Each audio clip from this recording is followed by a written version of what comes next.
자, 마태복음 16장 34절 예수님께서 그들에게 이르시되, 자 32절부터 보세요. 그때 예수님께서 자기 제자들을 불러 이르시되 내가 무리를 불쌍히 여기노라, 긍휼히 여기노라. 예수님은 바로 영원한 긍휼을 가지신 만왕의 왕이십니다. 이제 그들이 사흘 동안 나와 함께 있는데 그들에게 먹을 것이 없도다.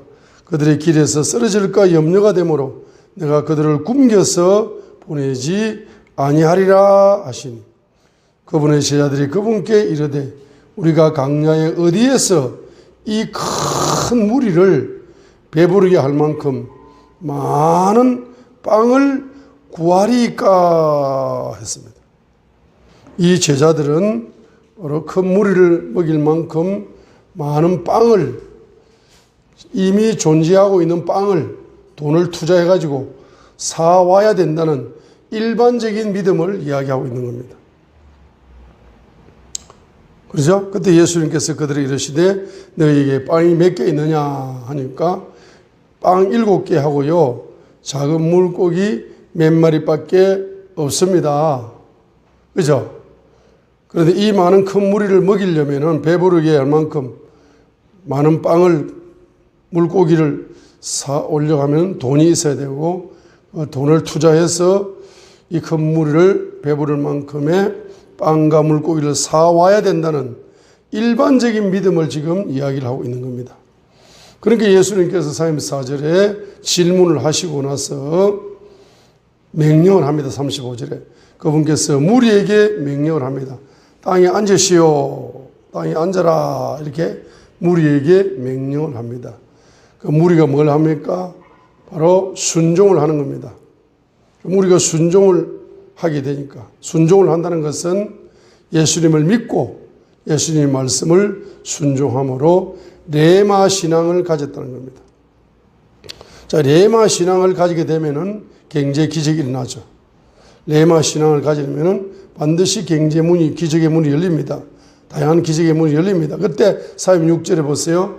빵 7개와 물고기를 취하사, 이 한글 개혁 성경에서는 축사하시고 축복하시고 이렇게 이제 번역을 했지만은 우리 영어 성경에서는 give thanks, 감사를 드리시고 그것을 떼어 자기 제자들에게 주시니 제자들이 무리에게 주며 그들이 다 먹고 배를 채우고는 떼어준 음식 중에서 남은 것을 7바구니 가득 거두었더라. 먹은 사람들은 여자들과 아이들 외에 남자만 4,000명이었더라.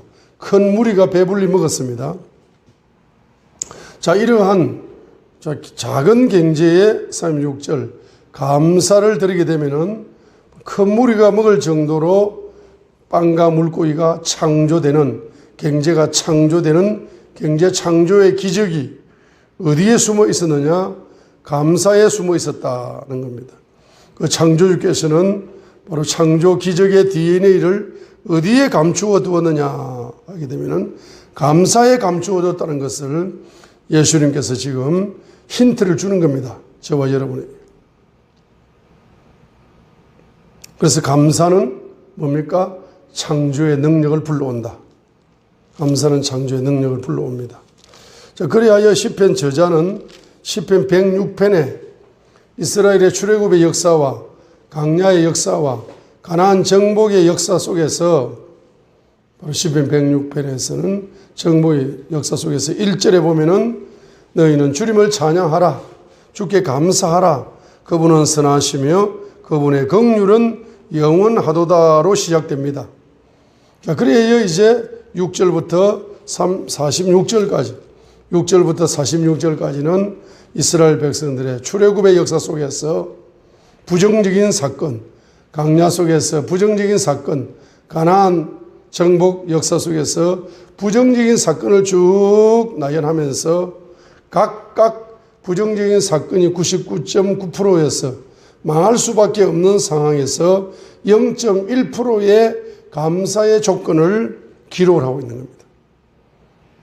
그 0.1%를 감사하는 겁니다.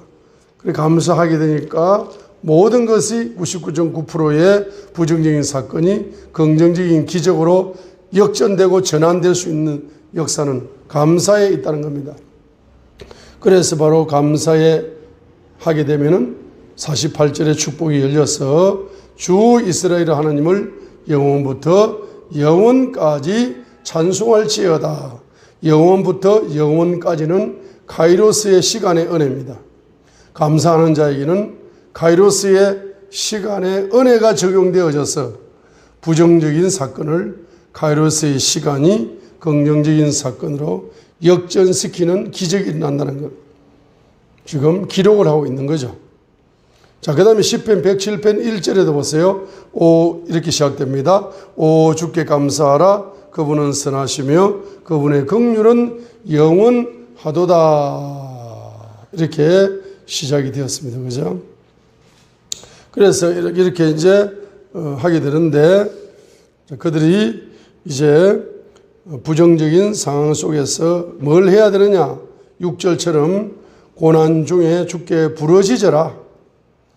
자, 고난 중에 주께 부정적인 열매가 오거든, 가난이 오거든, 4절부터 5절 이런 가난이 오거든, 문제가 발생하거든, 뭐하라?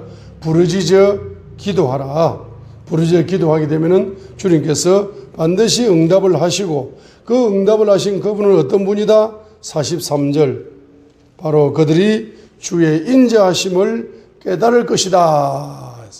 그 응답 속에서 주님의 인자하심을 깨닫는 축복이 열리게 된다는 것을 보여주고 있습니다.